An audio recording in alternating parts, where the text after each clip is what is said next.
This is the new Audi RS3. It's the latest generation of Audi's famous super hatchback, and it comes with a clever new four-wheel drive system, and even a drift mode. But is it the best 5-cylinder car that Audi has ever made? Well, in this video, I'm going to tell you everything you need to know about it. I'm Matt Watson, and you're watching Car Wow.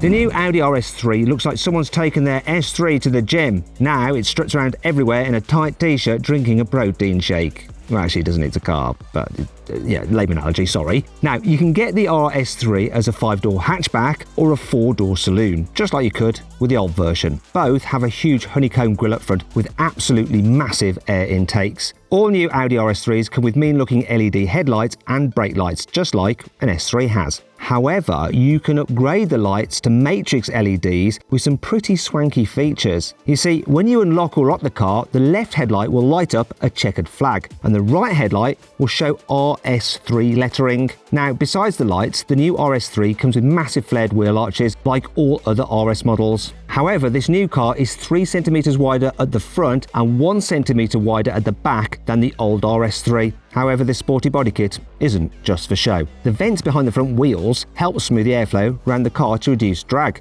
However, at the back, I'm not entirely sure that diffuser is actually doing anything. And those massive oval exhausts, they actually have 2 smaller pipes hidden inside. So yeah, there's still a little bit of fakery going on, which is a bit of an Audi trademark now, isn't it?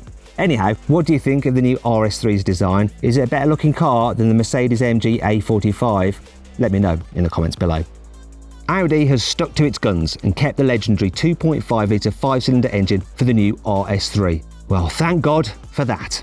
Now, this is very similar to the engine you got in the old RS3. In fact, it produces the same 400 horsepower as that car did. So that means it has 90 horsepower more than you get from an S3, but 21 horsepower less than you get with an AMG A45s. It's not all bad news though. The engine makes 400 horsepower across more of the rev range, which would make the car feel quicker than before. There's more torque for you to play with too. The new car has 500 Newton meters instead of the 480 of the old version, and that should help improve in-gear acceleration.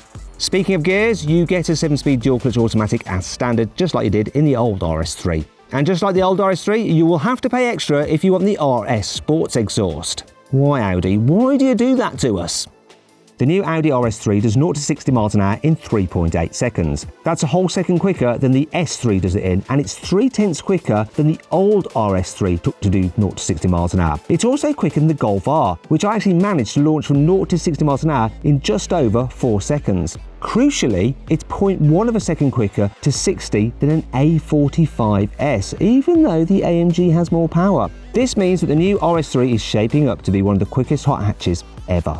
But it won't stop when it gets to 60 miles an hour, obviously, it'll keep on going. The RS3's top speed is actually limited to 155 miles an hour. But if you pay extra for the RS Dynamic package, you can increase this top speed to 180 miles an hour. Perfect if you have an autobahn nearby. Pointless if you don't. The new Audi RS3's interior looks pretty similar to the S3's, but you do get some exclusive upgrades for this new range topper. There's a flat-bottom steering wheel with new RS badges, and you get an RS button that lets you switch between different driving modes. There are also some new seats with RS logos on the backrest, and you can have these in Napa leather with red, black, or green honeycomb stitching. You can add more colourful stitching to the seatbelt and brightly coloured trim to the air vents as part of Audi's optional design packs if you want to spend even more money. And there are some extra carbon fibre trims you can get for the dashboard if you fancy spending even more cash.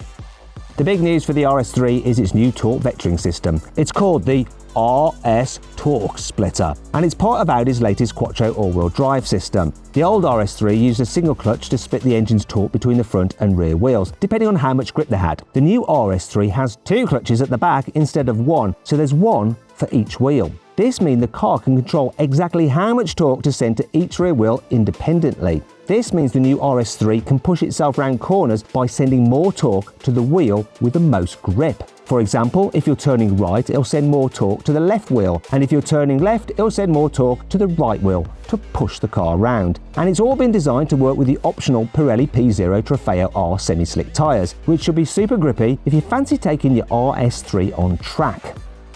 The new Audi RS3 comes with a 10-inch infotainment and 12-inch virtual cockpit display, just like the S3. This means you get all the usual stuff like satellite navigation, Apple CarPlay and Android Auto. But there's also a new RS monitor mode. This lets you see data like oil and coolant temperatures and tyre pressures, if you're interested in all of that. In fact, if you go on track days, you should be. Also, the system can show G-forces, lap times and acceleration data, plus it'll measure the all-important quarter-mile time for you. So it looks like I won't be needing my specialist timing gear when I do a launch in this car. That's not true. I never go anywhere without it. Lots of new hot hatches come with a drift mode these days. The Ford Focus RS kicked things off way back in 2016, and now you can get drift modes in the AMG A45s and the new Volkswagen Golf R. Now Audi's joining the drift party with the RS3, all thanks to its new RS Torque splitter system. Stick the car in RS Torque rear mode and it'll send the engine's power to the outside rear wheel to get the back end sliding. This means the new RS3 should feel very different to the old RS3s, which could be a little bit understeery.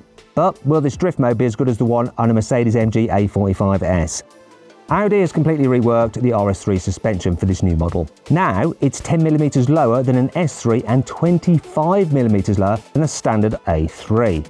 This isn't just to make it look meaner though, it keeps the centre of gravity nice and low, which should help improve the handling. Audi's also tweaked the suspension geometry, changed the front subframe and fitted new suspension wishbones to make the RS3 feel more agile than the S3.